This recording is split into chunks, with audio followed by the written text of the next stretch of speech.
ini ada pengalaman menarik yang menurutku bisa menjadi pembelajaran. Bagaimana kita bisa mempengaruhi orang supaya orang yang pengen menjual harga 800 juta bisa kita alihkan dari 800 juta menjadi 600 juta aja sesuai dengan keinginan kita sendiri. Di sini aku bakal bedah studi kasus tentang apa yang aku alamin yang seharusnya saya dikenakan charge itu kurang lebih sekitar 750.000, tapi dengan hanya negosiasi itu bisa memberikan kita gratis. Bagaimana? Apa yang saya lakukan dan apa yang saya pelajarin dari sini?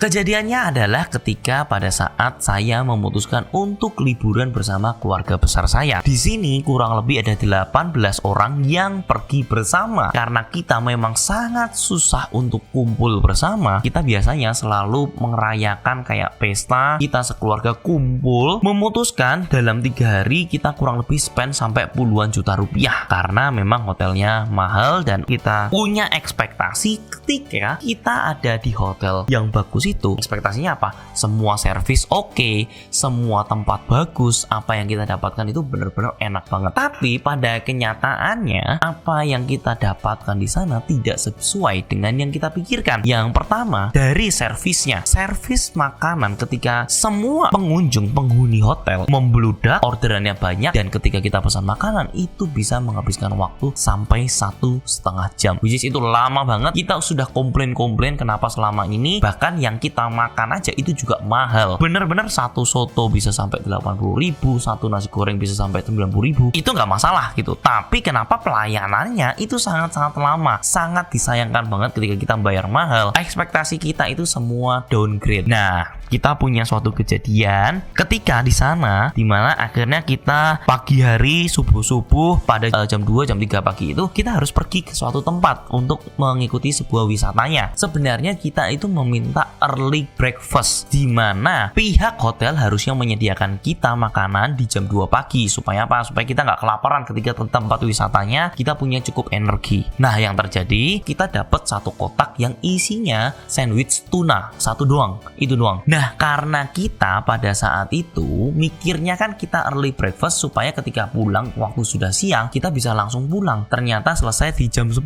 dan itu masih bisa makan breakfast lagi di tempatnya. Kita sebenarnya tahu sih kalau misalkan mau makan breakfast di sana ya harus bayar tambahan, which is bayar tambahannya tuh mahal, 250.000. Itu pun sebenarnya kalau 250.000 harusnya makanannya tuh bener-bener enak banget gitu loh. Tapi yang disediain sih sebenarnya sangat-sangat standar. Saya tahu sih salah untuk tiba-tiba asal masuk habis itu makan di sana, ya otomatis pasti bakal kena charge gitu loh. Pada saat itu akhirnya kita kena charge, di mana charge-nya itu kelebihan 3 orang. Nah, disitulah sebenarnya aku melakukan tahapan negosiasi. Bagaimana caranya aku bisa menginfluence dia supaya dia nggak memberikan charge ke aku. Nah, itu yang ada di pikiranku tuh. Kira-kira bisa nggak? Di situ aku bilang, gini Pak, saya nginep di hotel bintang 5 ini itu sudah lama Pak. Sudah 3 hari saya berturut-turut tinggal di sini, di mana saya sudah spend uang tuh banyak banget. Pada saat ini saya tidak pernah komplain apa-apa tentang hotel bintang 5 ini. Walaupun ketika servis makanannya itu saya nunggu 1,5 jam, ketika waktu di sana itu airnya itu mengalami kebocoran, itu nggak pernah kita komplain. Kita nggak pernah bilang kalau ini tempatnya kurang bagus. Pada saat itu orangnya bilang apa? Orangnya bilang tidak bisa Pak, kayak gini ya tetap harus bayar gitu loh. Sudah beberapa kali aku jelasin, orangnya tetap kokoh.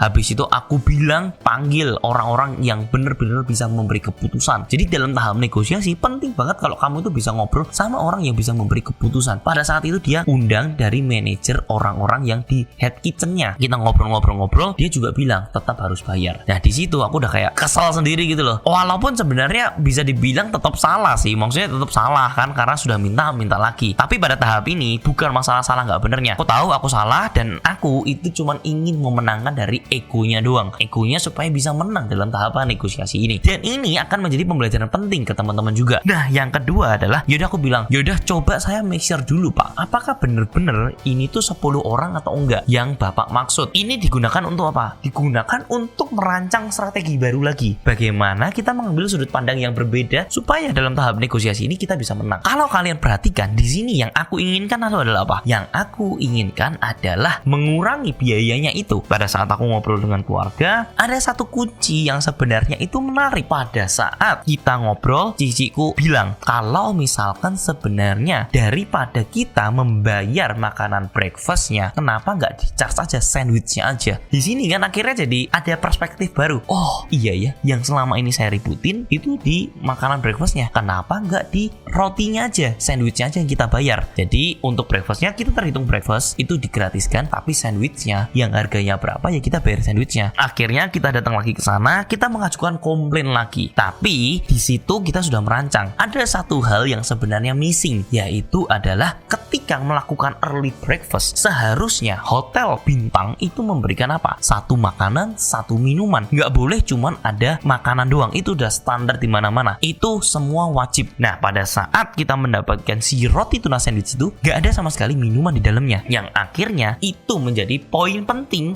untuk kita perdebatkan. Nah, pada saat itu kakakku bilang, "Pak, mohon maaf kalau misalkan di dalam breakfast itu sebenarnya harusnya itu ada apa? Tergantung ibu sih, kalau misalkan mau early breakfast mau apa nanti kita bisa buatkan." Bukan Pak, maksud saya kalau misalkan early breakfast seharusnya tuh ada makanan dan minuman. Nah ini akhirnya yang jadi permasalahan ke si manajernya itu. Nah di sini aku ngerasa kayak kan ini jadi perdebatan kan. Aku kalah, ciciku kalah. Nah terus ini gimana nih?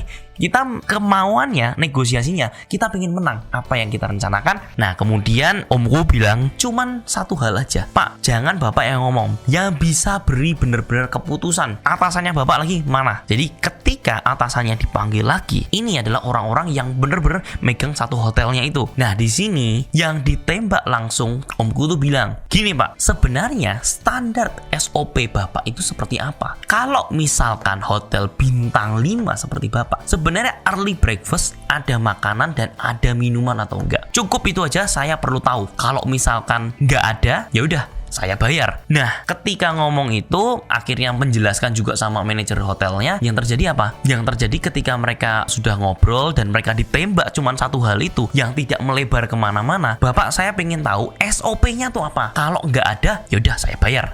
Tapi kalau ternyata ada, saya minta kompensasi." Nah, ketika dibilang kayak gitu, yang terjadi apa? Dia bilang, "Ya Pak, mohon maaf, dari kami itu ada kesalahan. Sebenarnya kalau early breakfast itu ada minumannya." Nah, di situ terus langsung omku tembak, "Kalau begitu kompensasinya apa? Apakah bisa diberikan free untuk sandwichnya itu?" "Ya Pak, bisa."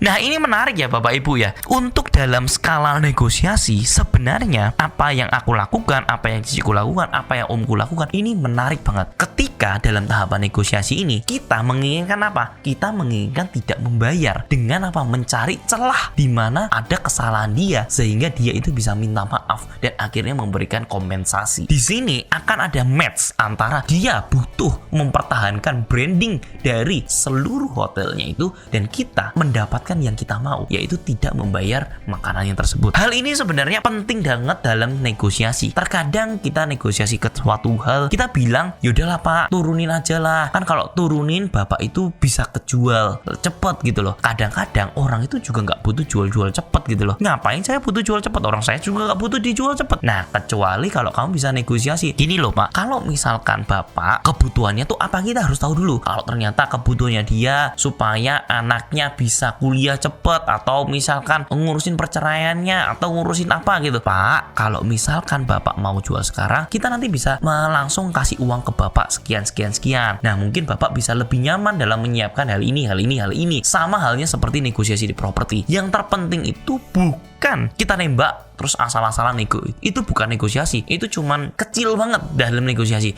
Yang kita harus tahu adalah kebutuhannya dia apa. Kita kalau bisa membuat dia ngerasa nyaman dan ngerasa kebutuhannya dia terpenuhi, itu mereka pasti akan mau melakukan apa yang kita mau. Semoga video ini bisa bermanfaat. Ini cukup panjang dan ini menurutku cerita sesuatu yang exciting. Bukan masalah benar dan salah, tapi hari ini kita belajar suatu hal, yaitu adalah belajar dari teknik negosiasinya itu sendiri. Pastikan ketika kita lagi tahap negosiasi, cari core-nya itu apa. Apa yang benar-benar dia mau, apa yang benar-benar kita mau. sebenarnya bisa nggak diklopin di situ. Pasti selalu ada titik temunya. Dan teman-teman, jika kalian suka dengan video kali ini, kalian bisa ngobrol nih di kolom komen. Kira-kira mau nggak kalau misalkan ada kejadian-kejadian seperti ini, aku share lagi di video supaya kalian juga bisa belajar pengalaman yang sama seperti aku. Jika kalian suka, please kasih tombol like juga, share juga ke teman-teman yang butuh tahapan atau pembelajaran dari negosiasi. Thank you for watching and I'll see you in the next video. See ya guys.